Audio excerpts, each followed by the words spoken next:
Hola a todos y bienvenidos a un nuevo episodio de Automatizados. Soy Juanjo Milla y, como sabéis, el propósito de este podcast es aterrizar la inteligencia artificial y la tecnología para que vosotros, que sois empresarios, directivos o apasionados por ella, podáis entender una realidad lejana del ruido que hay, del hype que inunda Internet.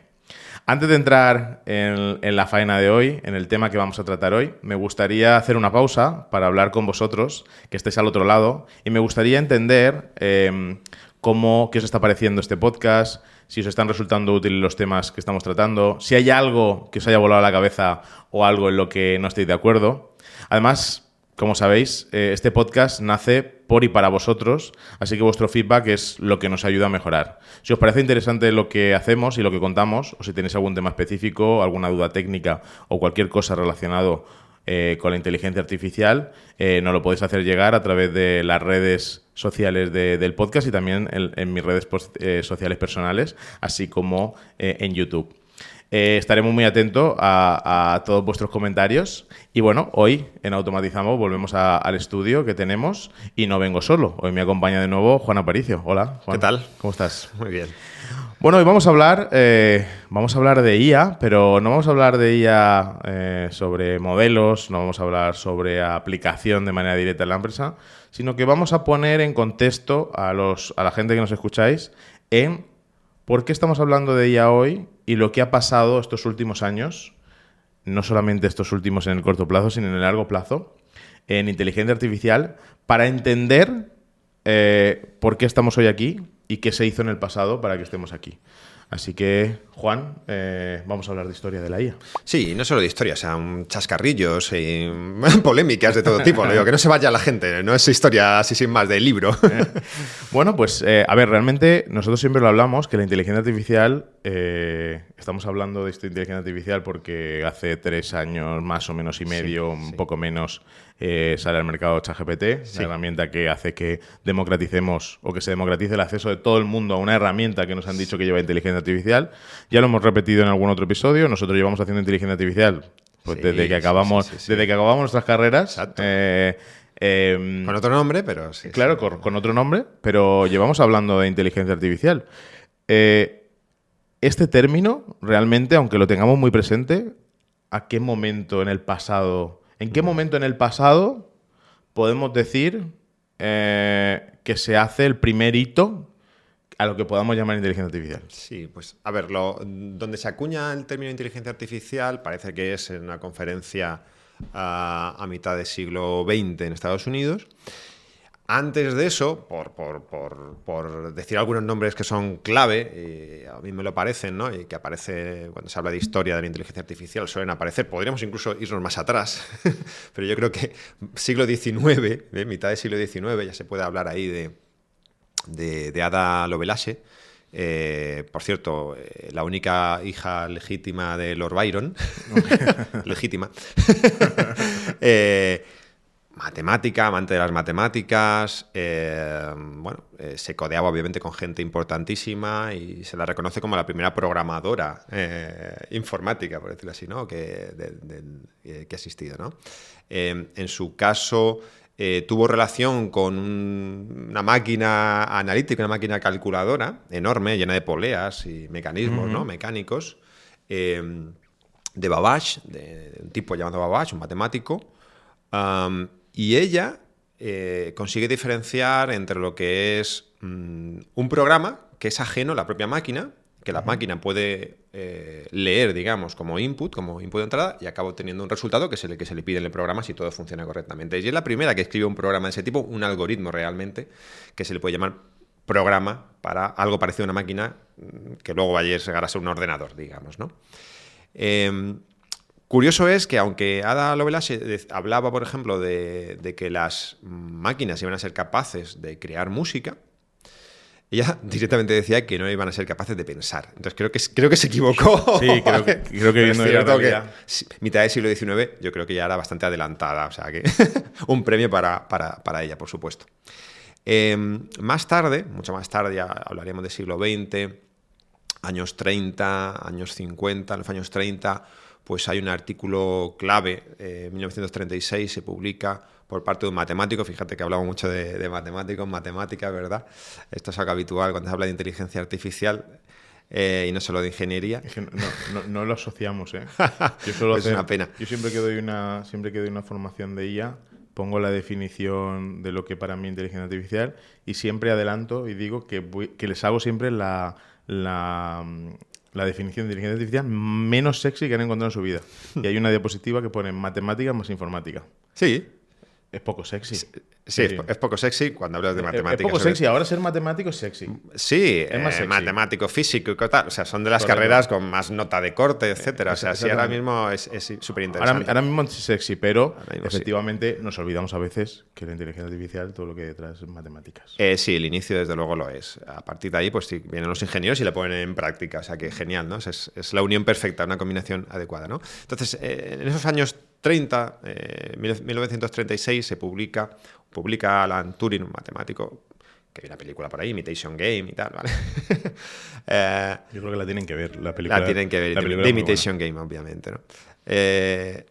Que publica ese artículo en el cual justamente habla de las máquinas, define lo que van a llamarse las máquinas de Turing, que es de forma teórica cómo puede ser por dentro un ordenador, el funcionamiento de un ordenador, de una computadora, para hacer cálculos, ¿de acuerdo? Y entonces habla de los números que son computables a partir de ese tipo de máquinas y los que no son, etcétera, ¿no? Entonces, es un punto, un hito muy importante en la historia en general de las máquinas inteligentes, digamos, ¿no?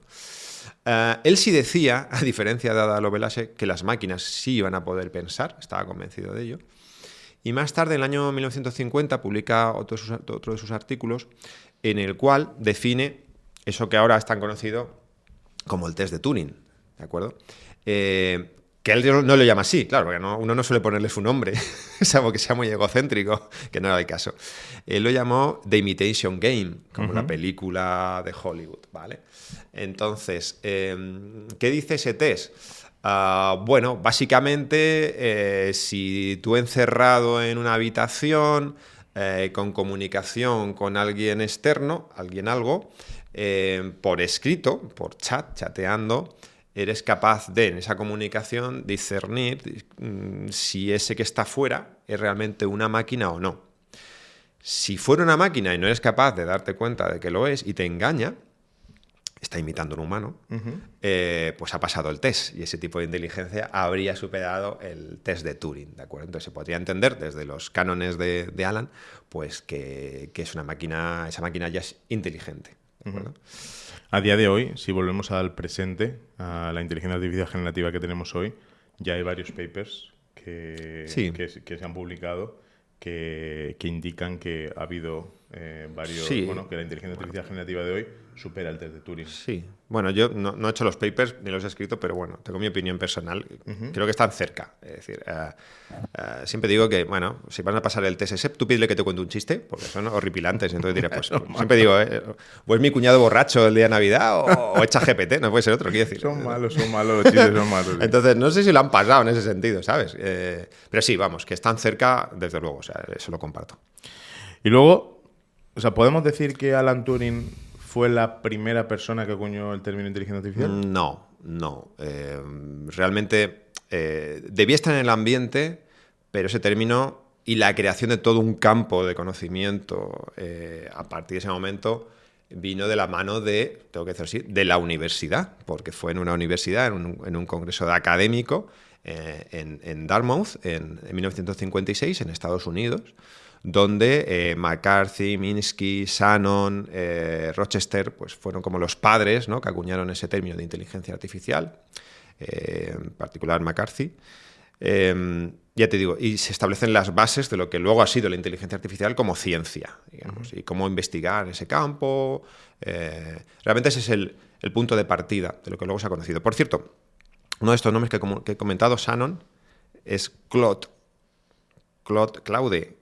Shannon. Claude no lo digo porque sí, es porque luego Anthropic le puso su nombre, porque Shannon es el padre de la teoría de la información. Pues a lo mejor a la gente le suena el concepto de entropía, es una métrica, una medida del desorden que hay en un sistema y se utiliza mucho en física y, bueno, en general y en estadística y en machine learning, ¿no? O sea, en teoría de la información en general, cuando se trabaja con información, ¿no? Y bueno, pues ahí estaba, era de esos 4 grandes que le dieron nombre, ¿no?, a la inteligencia artificial como campo. A partir del año 50 o 56, que fue cuando este conjunto de investigadores formalizan la palabra inteligencia artificial, a partir de ahí no se ha parado realmente. O sea, fue no, algo... bueno, luego hablaremos. Hay un par de inviernos de la inteligencia artificial, ¿no? Básicamente porque no se cumplen las expectativas, como suele suceder. Pero bueno, digamos que se dio ese hype, se dio un hype y en esos primeros años, a ver, se puede destacar muchas cosas porque obviamente se cocieron muchas ideas, ¿no? Pero sí hay que destacar algo. Nosotros que íbamos a destacar en el año 57 a Rosenblatt con la definición de perceptrón, que perceptrón al final es la red neuronal más sencilla que te puedes echar a la cara, ¿de acuerdo? Por cierto, ese concepto ya existía desde los años 40, ¿vale? De McCulloch y Pitts. Lo que pasa es que ellos lo definieron de manera puramente matemática y Rosenblatt sí que dice el cómo se puede estimar, o sea, esos pesos que hay en ese perceptrón, cómo se podrían estimar a partir de datos. O sea, lo baja al terreno de los datos de verdad, ¿de acuerdo? Por dar un detalle de lo que es una red neuronal, porque sí. la gente que no lo entienda, una red neuronal, para que lo entiendan, es el modelo matemático, el modelo estadístico que da sentido a la IA generativa que vemos hoy, que ya entraremos en más en detalle. Va a aparecer. Ya entraremos en más detalle, incluso yo creo que se dedica un episodio de sí. que hablemos de los transformers, que hablemos de esto, pero que para que entiendan que el modelo matemático, los modelos estadísticos que están por debajo de la IA generativa de ChatGPT, Gemini, etcétera, pues son redes neuronales. Se asemeja que han ido a nuestro cerebro a lo largo del año. Por semejanza a lo largo de los años. Eso es. Correcto, sí. Hay neuronas, conexiones entre neuronas. Y en fin, bueno, luego entramos si quieres en detalle, ¿no? Pero bueno, a partir de Rosenblatt, pues evidentemente hay muchas más acciones que se realizan. Por destacar, un primer chatbot es el Eliza, con Z, Eliza, pero que estaba basado realmente en reglas y en determinación de parámetros, ¿no? Pues tú decías hola, pues si tenía un parámetro marcado que se encontraba hola, pues también te decía hola.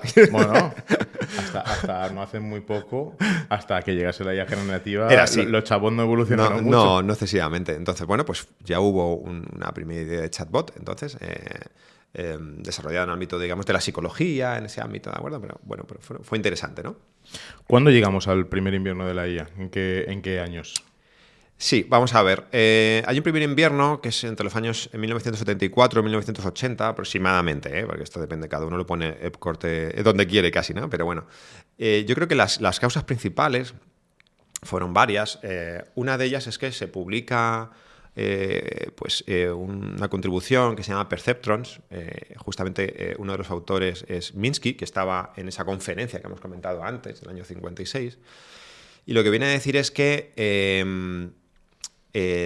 con el perceptrón no se puede estimar me voy a poner un poco técnico, ciertas funciones no lineales. Y encuentran un contraejemplo, un ejemplo, digamos, en el que le fastidia a Rosenblatt su perceptrón, ¿vale? Esto es muy típico en ciencia, que alguien te vaya pisando lo que sacas, ¿no? Y debe ser así, en cierta medida es sano, en ciencia es sano, ¿vale? Claro, esto es así porque realmente el perceptrón es tan sencillo que no puede llegar a cubrir todas las opciones. Luego empieza a crecer en dificultad con muchas más neuronas y muchas más capas, etcétera, y entonces ya sí que se puede solucionar el problema. Pero bueno, aquellos encuentran este problema, lo ponen de manifiesto y digamos que bajan el sufle, hacen bajar el sufle.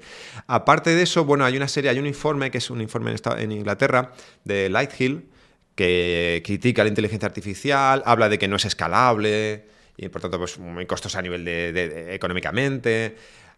Los gobiernos que eran los que estaban realmente patrocinando la inteligencia artificial y no las empresas, como sucede ahora. O sea, ahora vamos a Estados Unidos y es empresas. Incluso en China ves Alibaba. Sí. Pero entonces no, entonces todo estaba de la mano de las universidades, de los centros de investigación de universidades, de los gobiernos. Entonces los gobiernos hay un momento, sobre todo en Estados Unidos, que miran hacia el terreno militar y prefieren militarizarse más en lugar de invertir en esto que llaman inteligencia artificial y que no está dando resultados. Entonces comienza ese primer invierno entre los años 74, 80 del siglo pasado, ¿no? Ya llegamos a ese periodo de invierno, pero que en esa misma época también empieza a salir una palabra que en informática, en computación, se estudia mucho, que son los sistemas expertos, que realmente son... Luego he encontrado a lo largo del tiempo, otras palabras sinónimas a sistemas expertos. Inteligencia artificial simbólica, que la encontré hace unos años. La encontré hace unos años, que cuando la leía decía, pues, inteligencia artificial simbólica, es lo mismo, ¿no? Y es este concepto acuña pues lo que hemos llamado reglas lógicas, los if, los árboles de decisión. Sí, correcto. Es decir, si eres capaz, a través, por ejemplo, de expertos que conocen el negocio, en un grupo focal, hablando con ellos y ellas, de determinar una serie de reglas, pues que te dicen, yo qué sé, pues que si alguien va al supermercado y los sábados y compra no sé qué producto, también compra siempre el otro. Sí, entonces sería, si es sábado, si compra tal, compra también el otro. Pues ponérselo junto, es decir, porque para que pique. O sea, hay una serie de condicionantes, de reglas, de patrones que son observables, que en primera instancia se hace a través de entrevistas, casos de estudio, expertos, pero que ya en aquella época ya se estaba cociendo, para mí es ya machine learning, pues, por ejemplo, a través de no preguntarle a expertos, sino directamente trabajar con datos puros y crudos a través de árboles de decisión, que al final pues te acaban sacando estas reglas, pero de forma automática, digamos, no sin intervención humana como tal. Pues ahí estaban los primeros árboles, pero todo aquello fue muy limitado en esa parte de computación, justamente por el tema de los ordenadores. Pues no tenían las máquinas que tenemos nosotros ahora, si no lo habrían ya resuelto, pero tenían ese problema, el tema de la computación. Entonces, digamos que la parte de los sistemas expertos que tuvieron en los años 70-80 tuvieron mucha fuerza. Digamos que hay un momento que, bueno, pues el hype que se esperaba no se cumple. O sea, hay un bombo, digamos, hay unas expectativas que no se cumplen. Que la mayoría tenemos que decir que muchos de los programas, algoritmos que hoy en día planteamos siguen siendo sistemas expertos. En los robots que se programan en la industria siguen siendo sistemas expertos. Sí, en los brazos robotizados tradicionales. No el robot este que estamos viendo que deja suelto, ¿no? Pero ese tipo. Exactamente. Y también quiero mencionar una palabra que no hemos mencionado, que iremos mencionando a lo largo del tiempo, que es una palabra que nos gusta mucho, que se llama el determinismo, ¿no? Este tipo de sistemas son deterministas, es decir, que A más B siempre va a dar C y siempre va a dar C. Sí. Correcto. Que y se quiere que sea así. Exactamente. No se quieren sorpresas. Que es contraposición a lo que tenemos hoy en día de IA generativa, ¿no? De que cuando alguien va a ChatGPT, pues siempre se pregunta... incluso ante el mismo input te responde de manera no exactamente igual. Exactamente. Bueno, pues vamos a dar damos el salto de los años 70-80 de los sistemas expertos, nos vamos a una figura, a una persona... un conjunto de personas, no voy a citar solo una. Sí, pero bueno, sí. Que hace, que donde surge la palabra deep learning, o que donde empieza a surgir esa palabra deep learning, con las primeras redes neuronales multicapa, ¿no? Sí, porque, claro, el problema de las redes neuronales, ya hemos hablado, ¿no? El tema del perceptrón, que es la más sencillita. Pues, claro, en ese caso es tan sencilla que no cubre no es capaz de representar la realidad, ¿vale? Claro, lo que se quería entonces eran configuraciones mucho más complejas. Hablamos de miles de neuronas con sus distintas conexiones. Además, en redes neuronales se habla de capas. Pues en las capas hay neuronas. Digamos, cada capa contiene un número determinado de neuronas y bueno, la capa es a la vez un input de la siguiente capa y cosas así, ¿vale? El problema es cómo narices tú conseguías entrenar esa red neuronal, ese algoritmo. Entrenar significa que le metes una serie de inputs y quieres obtener una serie de resultados que se parezcan a lo que tú sabes que tiene que dar, por decirlo así, ¿de acuerdo? Métodos supervisados. Claro, entrenar una red neuronal es obtener el peso, la intensidad, por decirlo de alguna forma, un numerito para cada conexión entre dos neuronas. Hablamos de muchos numeritos de esos, ¿vale? Porque estamos hablando de una red que tiene que ser compleja, eso ya lo sabían, para que de verdad represente la realidad, valga la redundancia. El problema es, ¿cómo estimabas esos numeritos? ¿Cómo tenías esos numeritos? Bueno, pues hay un algoritmo que se llama backpropagation, que va de atrás hacia adelante, ¿de acuerdo? Moviéndose por las capas y determinando esos pesos, esas intensidades de conexiones entre neuronas. Eso fue clave. Por cierto, por ponerme un poco técnico, no es más que la aplicación... Bueno, no es más, me van a matar. Así. me echan. No sé lo que vas a decir, pero... No, quiero decir, no es más que la regla de la aplicación de la regla de la cadena cuando haces derivadas de una función. Eso te lo enseñan en el instituto, en secundaria, quiero decir. Pues es una aplicación compleja, una adaptación compleja, pero donde la idea está la aplicación de la regla de la cadena, ¿vale? Bueno, a esta gente se le ocurrió y verdaderamente es que funciona. Entonces, pues, hoy por hoy es la técnica que se utiliza, no es otra. O sea, y hablábamos de un hombre, pues está Geoffrey Hinton, que recientemente ha sido Premio Nobel de Física, ¿de acuerdo? Justamente por este tipo de contribuciones. Incluso un poco más adelante, ¿no? Por lo que bueno, luego vuelve a aparecer, obviamente, en esta historia. Vuelve a aparecer. Y se puede hablar de Deep Learning en el sentido de profundidad, es decir, muchas capas, muchas neuronas. Bueno, gracias a este algoritmo ya se puede empezar a hablar de esto, aunque falta computación. Aún así, aunque ya hayamos acuñado, se empieza a acuñar el término de Deep Learning, llega un segundo invierno de inteligencia artificial entre los años mediados de los 80 y mediados de los 90. De nuevo, falta de expectativas. O sea, pues no se cumplen las expectativas por el tema computacional, fundamentalmente. ¿No? Falta computación. Falta computación. Y yo creo que a partir de ese segundo invierno cambiamos un poco el panorama, ¿no? Antes has contado que la inteligencia artificial estaba liderada por gobiernos, estaban incentivando a... Y puede que a partir de los 90 cambie un poco la tendencia a que las empresas privadas entren en juego y empiecen a liderar realmente el cambio, ¿no? Y de hecho, la más significativa a mediados de los 90 fue IBM. ¿no? IBM, sí, que ahora uno diría, ¿dónde está IBM, no? Que es inteligencia artificial. Tiene modelos, ¿eh? Tiene por ahí modelos. Sí. Tiene modelos. Yo he usado algunos open source. Y tiene modelos razonables, pero si vas al ranking de modelos, pues está el que hace 50, ¿sabes lo que te digo? O sea, que no es para lo que se esperaba. Claro, pues supongo que el hito y que habrá gente de cierta edad que recuerde, pues es Deep Blue, su máquina que jugaba al ajedrez, ¿no? Que exploraba miles y miles de jugadas de un juego combinatorio como es el ajedrez, ¿no? Con piezas con distinto valor, pero al final un juego combinatorio. Entonces era capaz de evaluar muchísimas combinaciones, obviamente más que un humano, y fue capaz de vencer a Garry Kasparov. Yo jugaba al ajedrez y para mí fue también un... O sea, yo era pequeño entonces, pero vamos, sí, yo recuerdo un poco aquel momento. Bueno, es un hito relevante, ¿no? Que el campeón del mundo supera una máquina. Lo fue. O sea, y yo creo que Garry Kasparov quedó tocado. Quedó tocado. Pero sin embargo, IBM, que le había costado un riñón montar esa máquina, no vio luego cómo escalar eso al ámbito de la producción, ¿no? Y un poco dejó abandonado esa línea, ¿no? Y por eso tal vez no llegó a ponerse nunca, es curioso, pero nunca llegó a ponerse, a estar en la cresta de la ola de nuevo en cuanto a inteligencia artificial. En ese mismo año, en un año más tarde de cuando Deep Blue con IBM, otro perfil también que sonará, LeCun, con algunos otros investigadores, acuñan otro término, ¿no? Que es las redes convolucionales. Sí, CNN. Que básicamente lo que empiezan a hacer es el reconocimiento visual de las cosas. De imágenes. Exacto. Son redes que utilizan unos filtros, llamarlo así, unos detectores que recorren la imagen y, bueno, pues son detectores de bordes, de curvas de cierto tipo, y entonces van buscando dónde aparecen esos filtros, o sea, aplicar esos filtros a ver dónde aparecen esas figuras, digamos, hasta configurar una imagen, ¿no? Hasta entender realmente esa imagen que se le introduce como input, ¿no?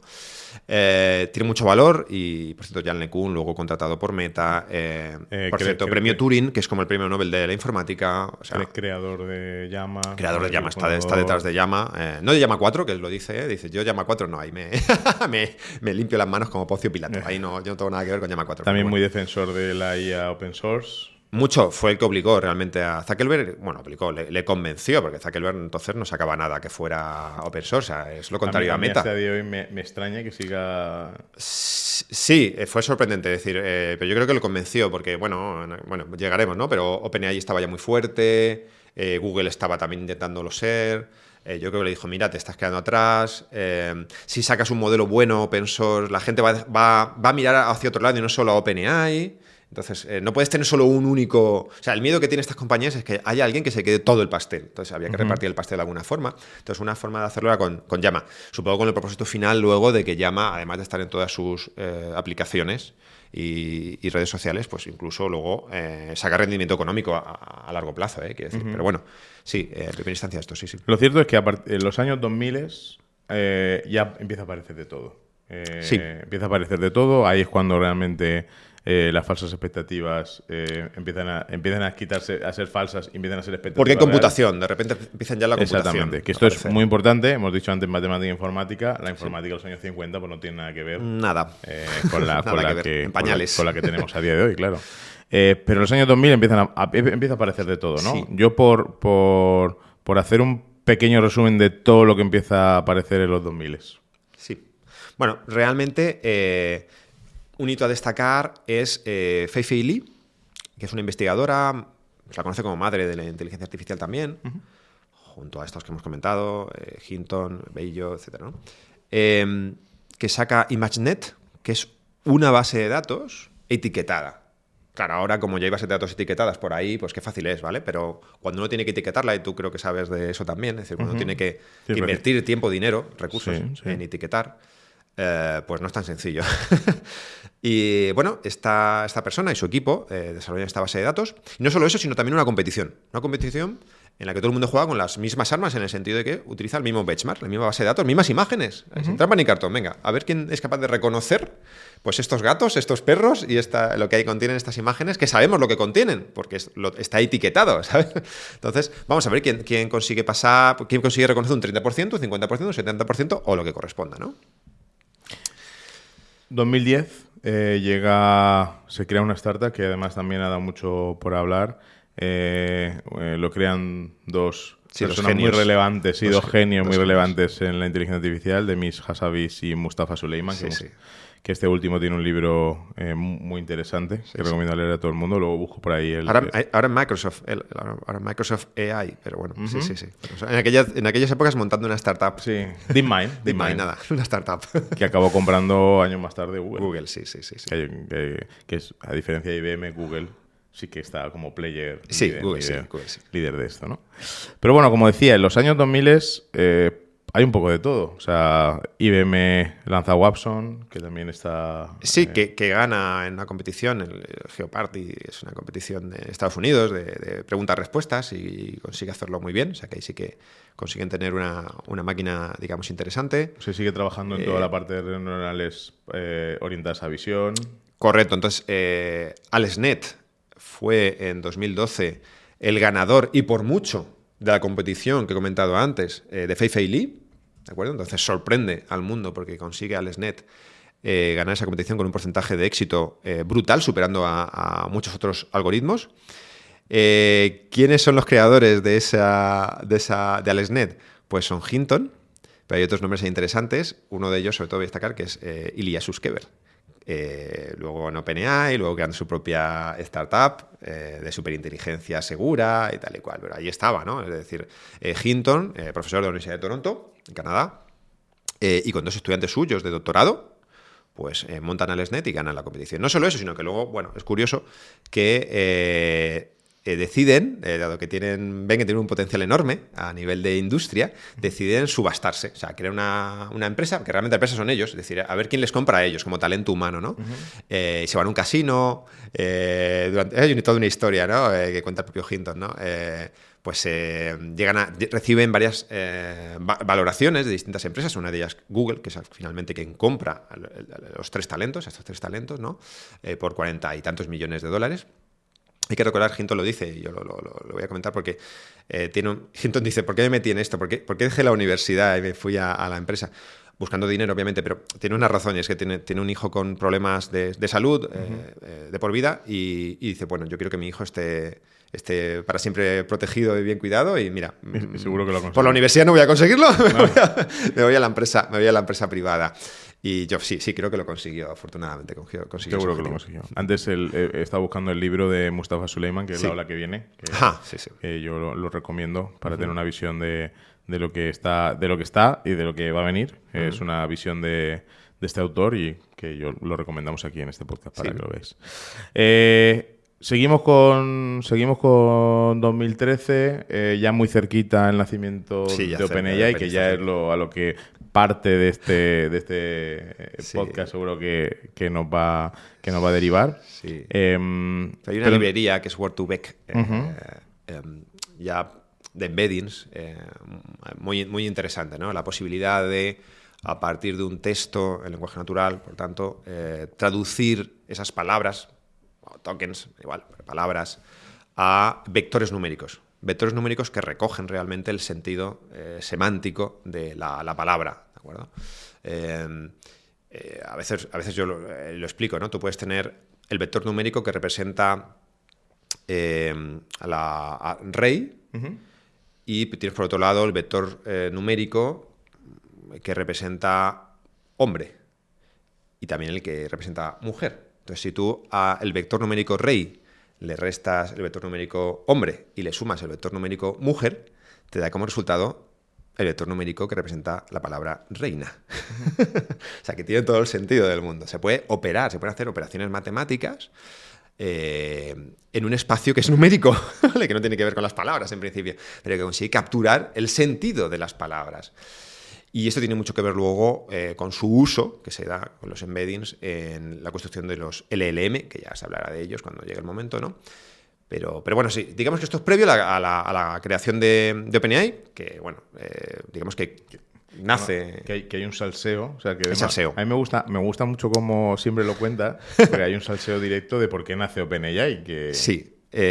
Realmente Elon Musk ha salido por primera vez ahora, pero él estaba ahí entre bastidores siempre, obviamente con la empresa Tesla, ¿no? En aquel momento era muy amigo de Larry Page, uno de los creadores de Google.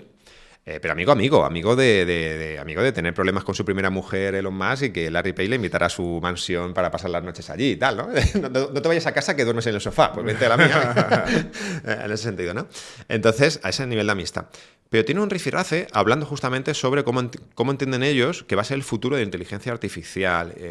Fíjate, Elon Musk, por ejemplo, entiende que al final... Y entendía en ese momento que empresas, macroempresas que a lo mejor luego van a tener el poder de la inteligencia artificial y que la inteligencia artificial va a destruir muchos empleos, creará otros, pero va a destruir muchos, que va a tener que hacer frente económicamente a pagar a los individuos un salario mínimo.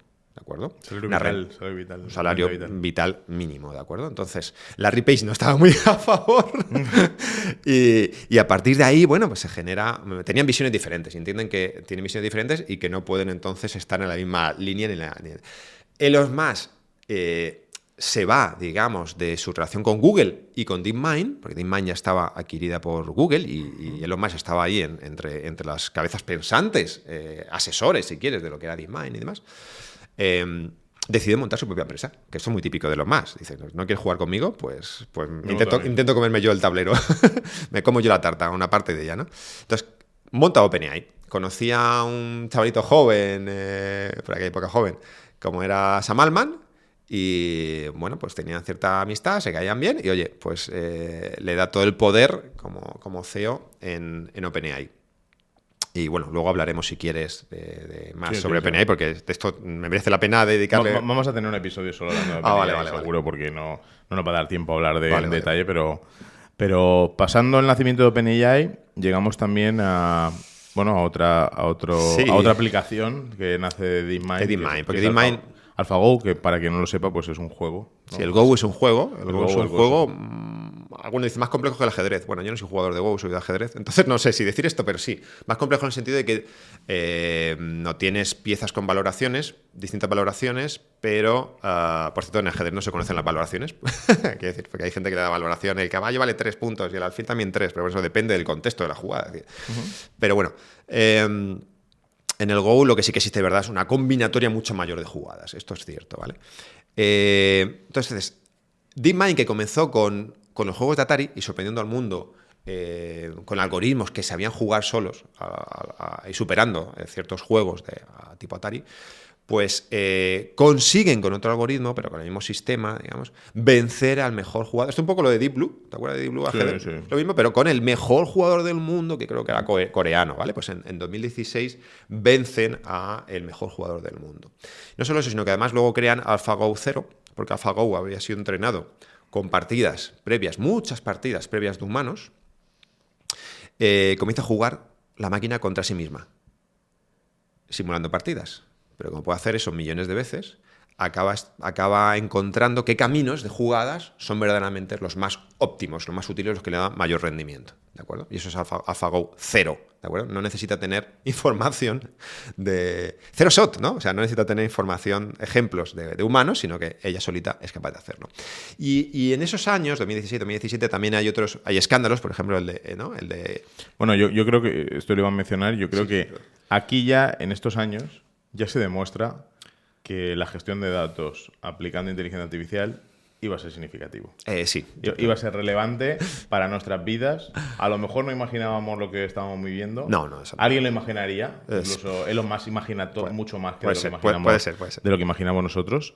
Pero lo que está claro es que el dato y con inteligencia artificial iba a cambiar nuestra situación, ¿no? Sí. Y de hecho hubo un escándalo, ¿no? Que es lo que lo ibas a mencionar. Sí, el de Cambridge Analytica, año 2016. Utilizan, digamos, un agujero que tiene Facebook para poder pasar millones de encuestas a usuarios de esa red social. Y a través de esa encuesta había un truquito que los usuarios le daban permiso a Cambridge Analytica para poder meterse directamente en su perfil personal y ver todo lo que había, aquello se llamaba muro entonces en Facebook, todo lo que había publicado en aquel muro, ¿de acuerdo? Claro, significaba que Cambridge Analytica podía estudiarte individuo a individuo y lanzarte luego mensajes publicitarios personalizados para que tuviera un impacto, en concreto, a favor de la votación, por ejemplo, de Donald Trump. También dicen que tuvieron importancia en la votación del Brexit y toda esta salida de Inglaterra, ¿no? de Reino Unido, de la Unión Europea, etc. Pero bueno, eso fue todo un escándalo. De hecho, Meta quedó tocado, Mark Zuckerberg, por esto, tuvo que ir a dar explicaciones y demás. Quiero decir, Meta ha tenido también ahí Facebook ha tenido también sus líos, ojo con esto. Y la imagen de Facebook quedó dañada. Pero también está el tema de los algoritmos, ¿no? Que tú bien sabes. Es decir, entran en juego los algoritmos por ejemplo, en redes sociales, algoritmos que consiguen que permanezcamos viendo más las redes sociales. Están creados para que nos quedemos enganchados con el dedito, dando scroll. En esa época más o menos se introduce el término Big Data, que ya nadie habla de él. Es verdad. Porque se ha quedado... Porque digamos que empezamos a tener muchos datos, esos datos se empiezan a organizar con un propósito y entonces surge una palabra que intenta englobar lo que está ocurriendo. Pero es cierto que lo que ocurre es que marcamos que efectivamente la inteligencia artificial y los datos van a cambiar nuestro rumbo, ¿no? Las redes sociales. Llegamos a 2017 y en 2017 surge en un paper Attention is all you need. Correcto. Un elemento técnico que cambia lo que entendemos como inteligencia artificial y es la IA generativa que vemos con el lanzamiento de 3.5 de ChatGPT. Sí. Vamos a ver, ese año 2017... me gustaría decir una cosa, puntualizar. La gente va a decir por qué dice estas cosas, pero justamente esto viene de un paper, o sea, un artículo científico. O sea, quiero decir, la investigación es importante, como estamos viendo. O sea, estoy hablando muchas veces de la universidad por ahí. En el fondo, la investigación, patrocinada en este caso por una macrocompañía como es Google, ¿vale? Más grande que muchas universidades, todas las universidades, ¿no? Por cierto, anécdota, año 2017. Los autores de este artículo trabajaban en departamentos diferentes, en 2 departamentos distintos de Google. Se rompe la máquina de café en uno de ellos y le toca irse vamos al otro edificio que me han dicho que tiene una máquina ahí interesante, café bueno. Y esos cafés lo hicieron todo. O sea, que si la gente no tomara cafés, ¿qué pasaría en el mundo? ¿Vale? O sea, es la conclusión que es puro azar en este caso, ¿no? El que se juntaran esas cabezas pensantes y dieran lugar a lo que se conoce como el transformer. El transformer es un tipo de red neuronal de algoritmo más o menos complejo realmente es una especie de red neuronal parcheada. Se le ocurrieron muchos parches que daban solución a problemas que estaban abiertos. ¿De acuerdo? Pues, por ejemplo, el tema de, en ese momento se utilizaba mucho la de redes neuronales recurrentes. Entonces, tú cuando tenías que analizar un texto, siempre tienes que ir palabra a palabra. Y era todo muy secuencial. De repente ellos dicen, no, en un texto podemos aprender del contexto si damos pesos a las diferentes palabras, por importancia y tal y cual, ¿no? Por un mecanismo de atención que definen. Y entonces tú puedes trabajar ya en paralelo con ese texto. Entonces ya a nivel computacional lo mejora mucho, pero es que este mecanismo de atención es clave para lo que luego se ha visto, ¿de acuerdo? Entonces ellos meten varios parches, trabajando con embeddings, meten varios tokens, ¿de acuerdo? El concepto de token. Entonces meten varios parches que consiguen revolucionar todo este mundo, ¿no? Lo curioso es que Google no coge realmente este artículo y lo aplica y crea un modelo potente a partir de un transformer. No es Google. Realmente, si podemos hablar de la empresa que le dio de verdad importancia a esto, aunque ya estaba creada antes, es OpenAI. OpenAI, que ve realmente que puede construir los LLM, los modelos grandes de lenguaje. Modelos muy grandes que pueden comerse muchos datos y que están basadas en esta estructura que hemos comentado del transformer.